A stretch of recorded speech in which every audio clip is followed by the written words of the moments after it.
warahmatullahi wabarakatuh. We come from Group 7. We want to explain economic challenges for President Jokowi. And our member is Nelvi Andriana and Nurfadila Arifino. Okay, the material is reducing energy subsidies, labor welfare, growth in employment opportunities, agriculture sector development, and the last is foreign debt reduction. Okay, the first material is reducing energy subsidies in Jokowi government. Finance Minister Sri Mulyani Indrawati said that over the past 4 years, the administrations of President Joko Widodo and Vice President Yusuf Kala have rearranged the composition of the state spending. Since 12 and 15, the government has reduced energy subsidies that tend to be enjoyed by the middle and upper classes while increasing the budget for productive social protection to reduce poverty, said Sri Mulyani during a press conference for the 4 years of government achievements at the State Secretariat Ministry Tuesday. Sri Mulyani explained the decrease in the allocation for energy subsidies can be seen from 12 and 14.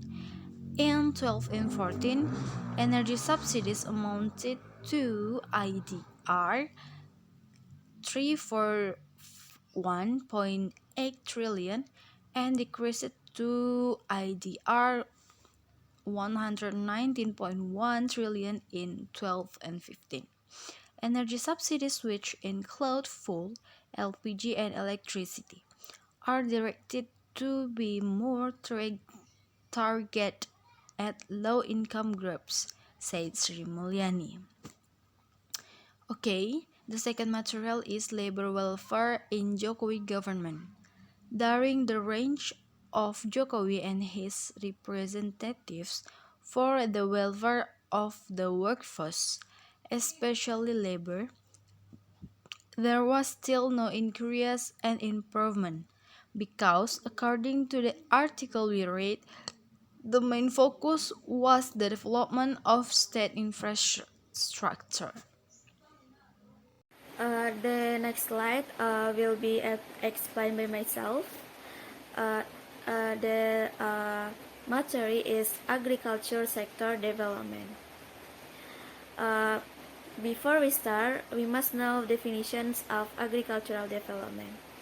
Agricultural development is a process aimed at increasing agricultural productions to increase agricultural production for each consumer, which at the same time increases the income and business productivity of each farmer by increasing capital and skill to increase human involvement in the development of grow, plant, and animals. And the next slide is purpose from agricultural sector development.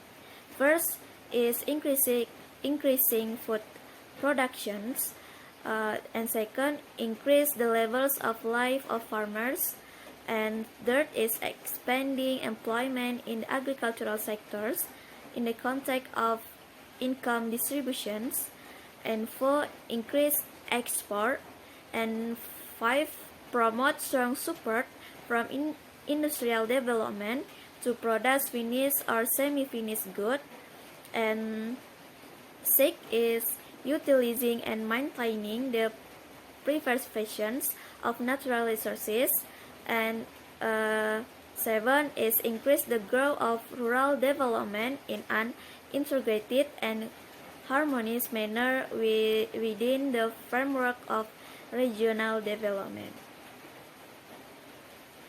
And the next slide is agricultural development challenge in the future.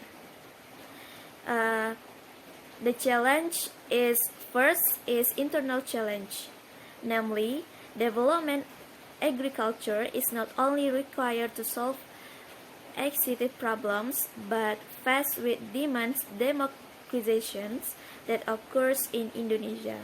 And second is external challenge, namely the development of the agricultural sectors is expected about to face the era of globalizations.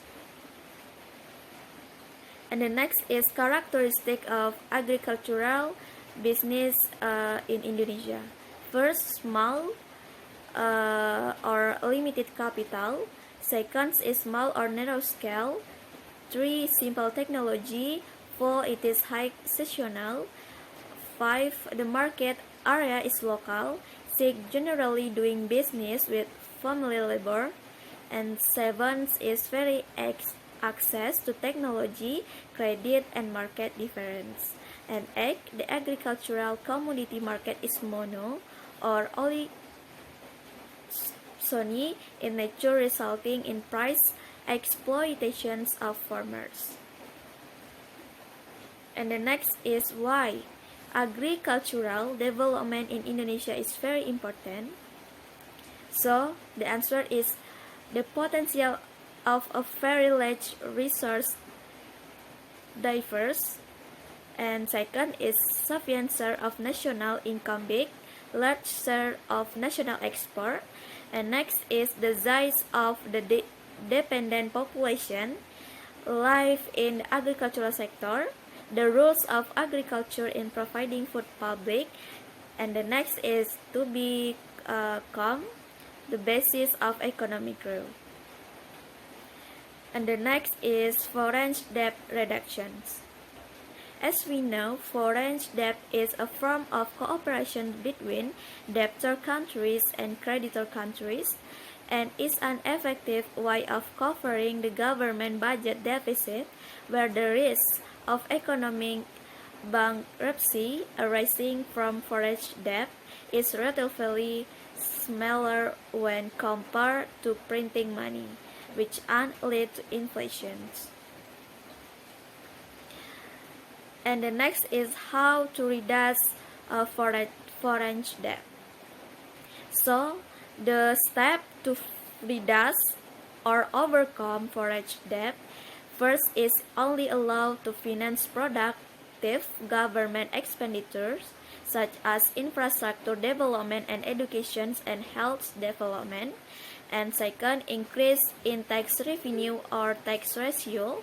And 3 is by cooperating with SOE in infrastructure procurement without relying on foreign investment or foreign loans.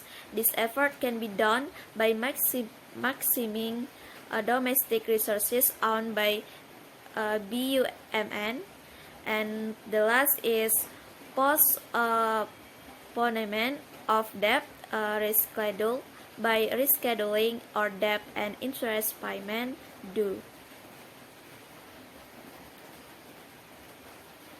Maybe only that from group 7. So if we have a mistake or not good at presentations,